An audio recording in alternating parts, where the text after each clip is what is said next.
কি চুপ করে থাকার জন্য দেখা করতে আসছো? আচ্ছা তোমাকে আর কতবার বলবো, আমার এক কথা বলতে আর ভালো লাগে না। কোন কথা বারবার বলতে ভালো লাগে না?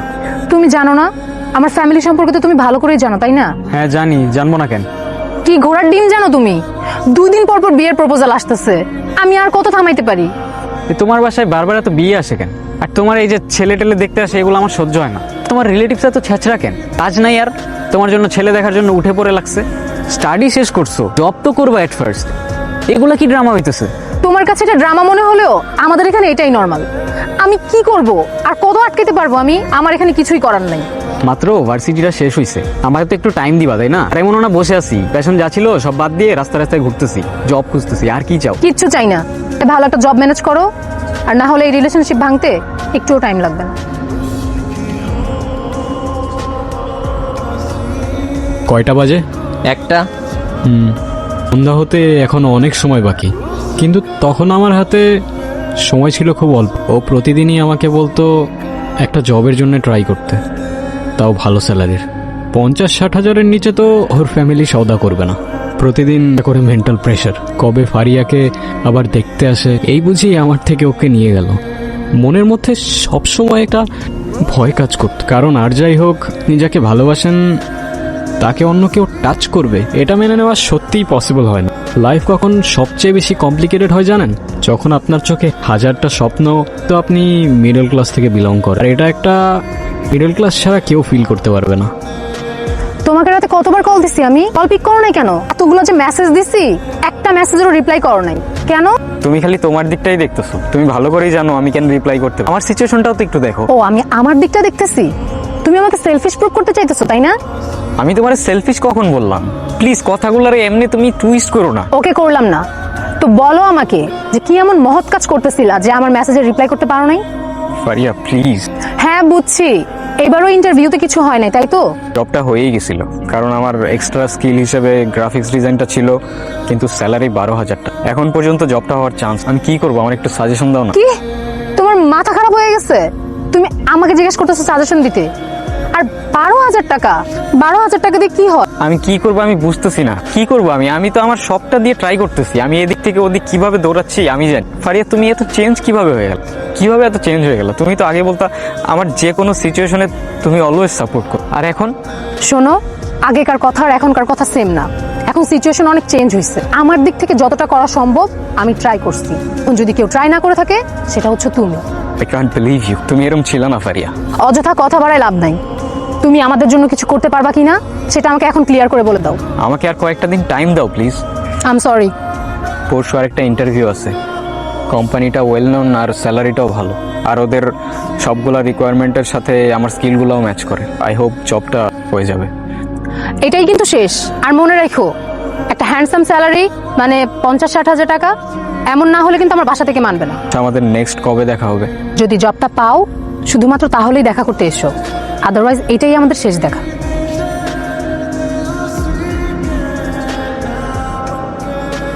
দিন দিন লাইফটা অনেক কমপ্লিকেটেড হয়ে যাচ্ছিল, সবকিছু কোন যেন আমার এগেইনস্টে চলে যাচ্ছিল। সবকিছুই বুঝলাম, কিন্তু আপনার এই অবস্থা কিভাবে হলো? এই অবস্থা বলতে মানে ব্লাইন্ড। সেদিন ইন্টারভিউয়ের জন্যই যাচ্ছিলাম, মনের মধ্যে অনেক বড় একটা ভয় কাজ করতেছিল, কিন্তু ভয়টা ইন্টারভিউয়ের জন্য না, ফারিয়াকে হারানোর। প্রচুর কনফিউজ ছিলাম, বারবার সব কিছু গুগল থেকে রিক্যাপ করতেছিলাম, কিন্তু হঠাৎ মনে হচ্ছিল এটাই আমার লাইফের শেষ দিন। চোখের সামনে সবকিছু অন্ধকার হয়ে যাচ্ছিল, অথচ 2 মিনিট আগেই আমার লাইফ নিয়ে আমি কত সিরিয়াস ছিলাম, এখন এক মুহূর্তেই সব মূল্যহীন। এরপর অনেকদিন ফারিয়ার সাথে দেখা হয়নি। কতদিন আমার সেন্স ছিল না আমার নিজেরও মনে, আর যখন সেন্সে আসলাম তখন সব অন্ধকার। ভেবেছিলাম আমার এই অবস্থার কারণে হয়তো ফারিয়া একটু হলেও সিম্পাথি দেখাবে, কিন্তু আমি ভুল ছিলাম। তুমি করে ড্রামা করতেছো না? ব্লাইন্ড তুমি। অ্যাক্সিডেন্ট হয়েছে তোমার, ফ্রেন্ডের সাথে ট্যুর মেরে আসবা আর সেটা লুকানোর জন্য এখন তুমি নতুন করে ড্রামা ক্রিয়েট করতেছো। আমি কখনো ইমাজিনও করি নাই আমার এই সিচুয়েশনটা তোমাকে এইভাবে এক্সপ্লেইন করতে হবে। কি সিচুয়েশন? দেখি তোমার কি সিচুয়েশন দেখি। আমার গ্লাসটা দাও প্লিজ, আমার এই দুনিয়ার আলো আর সহ্য হয় না প্লিজ। এখন আর কিছু বলবা তুমি? ফারিয়া, ফারিয়া, ফারিয়া।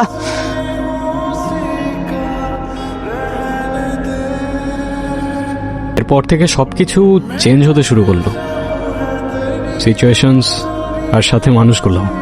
ফ্রেন্ডসদের আমার সাথে দেখা করার জন্য সময় হতো না। ফারিয়া আর আগের মতো বিয়ের প্রেশারও দিত না। আমার ব্লাইন্ড হওয়ার সাথে সাথে ওর বাসায় বিয়ের প্রপোজাল আসাও বন্ধ হয়ে গেল। সব কিছুতে কেমন যেন একটা strange connection, I don't know. আপনার স্টোরিতে আমি কনফিউজড হয়ে যাচ্ছি। বাই দ্য ওয়ে, তারপর কি হলো? এভাবে অনেক দিনই কাটলো। আস্তে আস্তে মানুষ চিনতে শুরু করলাম। ফারিয়া তেমন একটা আগের মতো আর দেখা করতো না।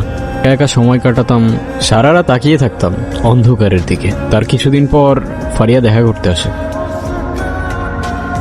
কি অবস্থা, কেমন আছো? তুমি বুঝলা কিভাবে আমি আসছি?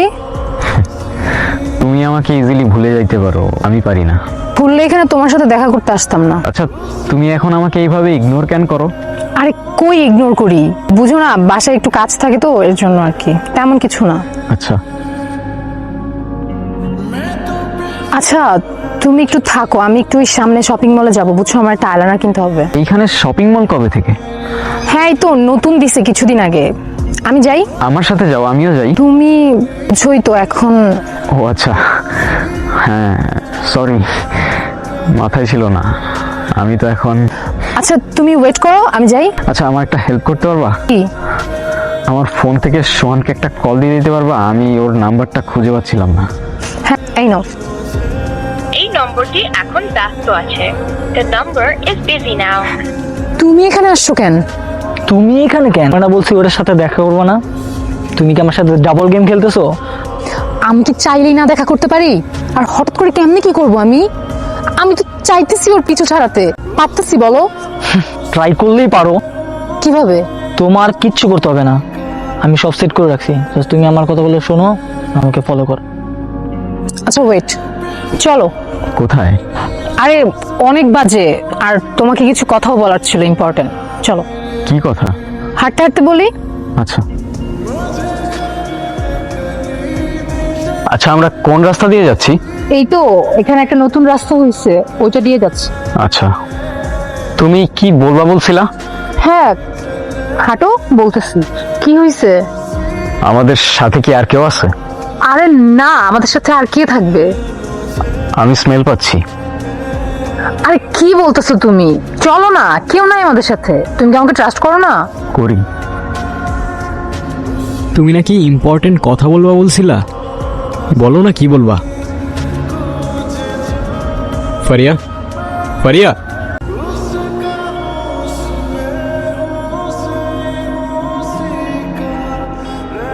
ইম্পর্টেন্ট কথা আমি বলতেছি তোরে। ফারিয়া আমার গার্লফ্রেন্ড, ওর আশেপাশে যাতে তোরা না দেখি। ট্রাস্ট মি ব্রাদার, আজকের পর থেকে আশেপাশে না, সব জায়গায় শুধু আমারই দেখবা।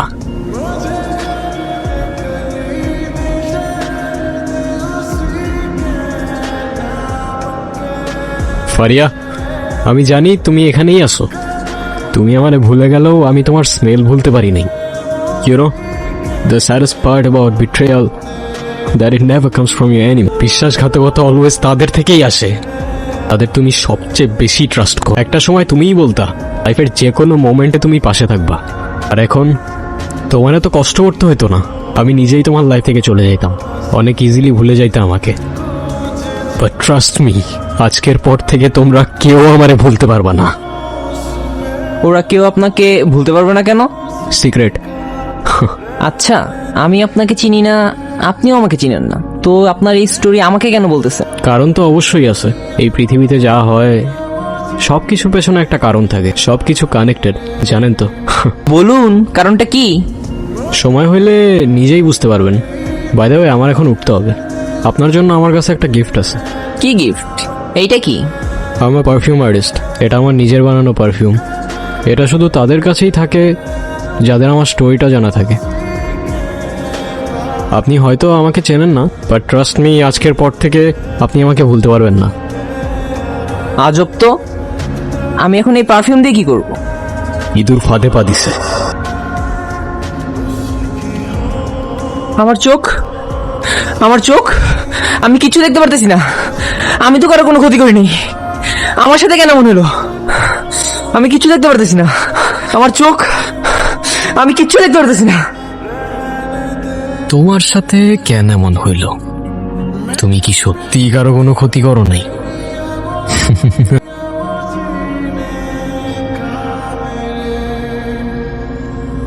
শিট, এখন হেল্প করতে গেলে পুলিশের ঝামেলায় পড়তে হবে, আর পুলিশের ঝামেলায় পড়লে তো বাবার রেপুটেশন নষ্ট হবেই।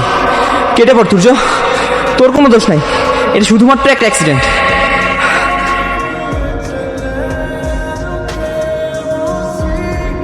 আমার বাবা ছিলেন ম্যাজিশিয়ান, সেই ছিল আমার ইন্সপিরেশন, আর তার থেকেই আমি জানি পারফিউম দিয়ে কত কিছু করা সম্ভব। কিন্তু আমার বাবা সবসময় বলতো, তোর পারফিউম ততদিন কাজ করবে না যতদিন তুই তোর পাওয়ার ইউজ করার কোনো কারণ খুঁজে না পাবি, আর যেদিন তুই পেয়ে যাবি তোকে আর কেউ আটকাতে পারবে না। এখন দেখো বাবা, তোমার ছেলেকে আজকে কেউই আটকাইতে পারে না।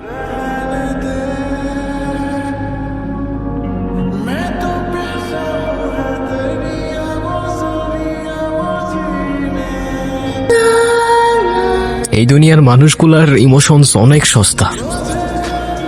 অন্ধ আমি, বন্ধ চোখে আমি দেখাই রাস্তা। বস্তা পচা ক্যারেক্টারগুলো আমারে বারবার দেয় রিমাইন্ড, আমার চোখে অন্ধকার, তাই আমি ব্লাইন্ড।